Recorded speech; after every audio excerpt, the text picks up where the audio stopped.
Yamhill County is known for its fine wine, but it could also be known for its fine art.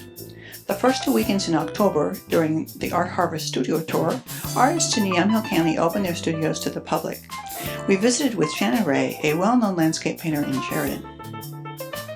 Art Harvest Studio Tour, it's probably the best opportunity for the public at large to get a fair glimpse at the life of an artist, because you really want people to understand your artwork, children especially. You want to share that joy, that creative joy. You know, I don't know a time when I didn't paint. Well, I can tell you my formal training. I started my studies in California. I was going to be an architect. And I thought that's how you can be creative and earn money, right? Mm-hmm. Well, it wasn't even the finish of the first year when you had to take more formal painting experience classes than I'd ever taken before. This is, right out of high school. And I was totally enthralled and hijacked by the studio arts. You know what? It just, who wants to make money? I want to paint. But, as my career has evolved, I paint big murals, the outdoors, indoor murals, big paintings. So I kind of think that the architecture is still there. It's a visual architecture. I mean, the whole art making. That's why I think I spend an awful lot of time teaching both adults and children, because kids particularly don't get that as much as our generation did. And how would they know if they're not exposed to it? And you never know who you're going to affect. That's the wonderful thing about it. I worked for 8 years with the Art and Education Department through the Polk, Yamhill, and Marion County, where I would go into a school with a whole school population and we would paint murals. And I learned so much from eager little third graders about the joy of painting. I mean, this is something they totally understand. This is what they do. This is how they experience art. One of the pieces I'm probably best known for is a 21-foot triptych at the Allison Hotel. There's a little giclée of it. And mind you, that expands 21 feet. It didn't fit in this studio. I was always shifting them back and forth, and when the weather permitted, I'd take it outside to see what it looked like. This happens to depict quite a bit of what I wanted in the painting. So this is the raw material from the Coast Range to Mount Hood. From this, I painted a series of little tiny watercolor sketches to study specific things that I wanted in the painting. I don't want my paintings to be a duplication of the photograph. So this spot right here I thought very intriguing, but I'm not going to rely on the photograph. If I take the time to paint it and make some notes on the back, it will fix in my mind what I liked about this spot. And then later on, the photograph will serve as a reminder.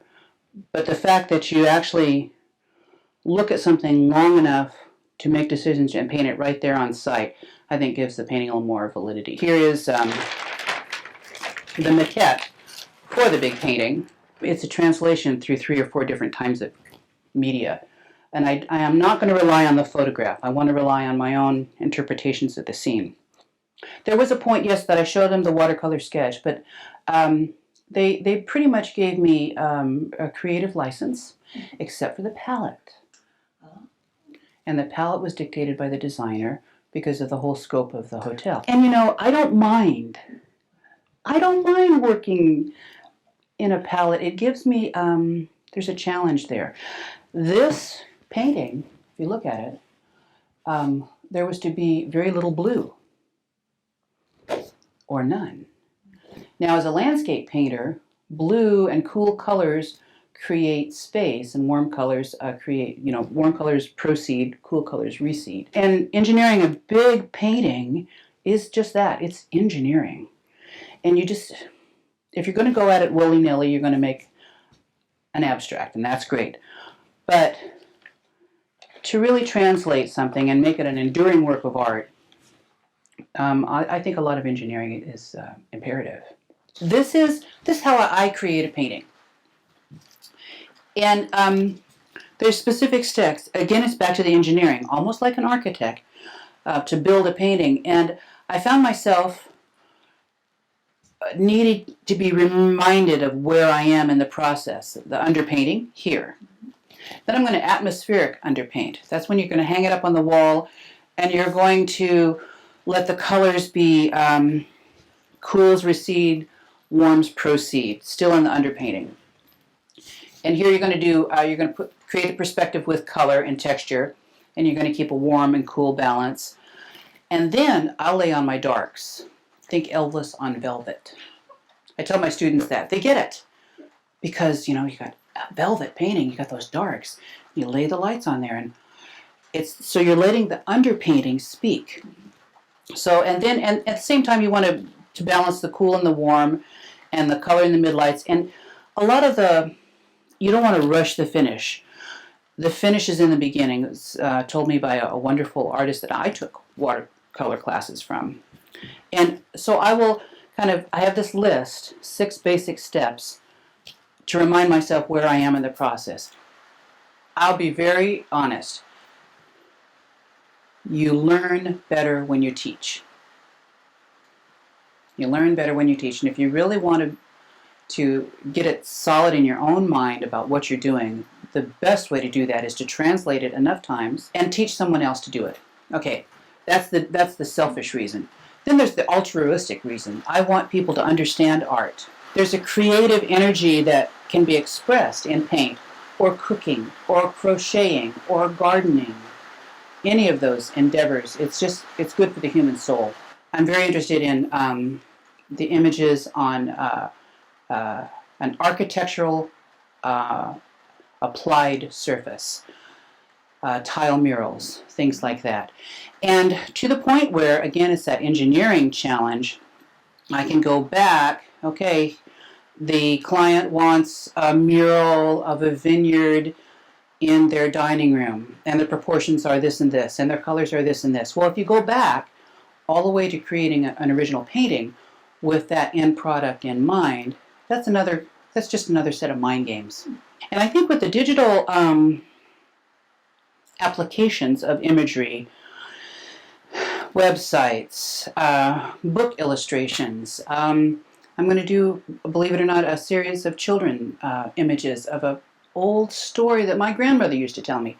Those kinds of things. Now I can tell my grandchildren the story, but if I actually, and I do have it in process, make a painting of Miss Nighty and make that painting into a digital image and turn that digital image into a series of tiles that hang in a child's room, it's kind of an interesting evolution of a verbal story just through the hands of a creative person with the help of a digital media.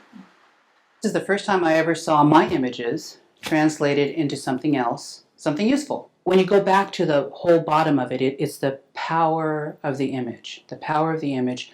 You got a good image, you can translate it into different products that people can live with in their life. I think we are probably more involved with art in our whole general life more than anyone realizes, and there's no reason to be elitist about it. We want to bring art to everybody. One thing that I think visitors on the Art Harvest Tour might be learning, it's not an individual activity. It takes a family. It takes a partner or several partners. Gary's barbecued ribs are famous on the Art Harvest Tour, sometimes more famous than my paintings. But I think that goes to illustrate the fact that artists really can't live or operate their lives in a vacuum.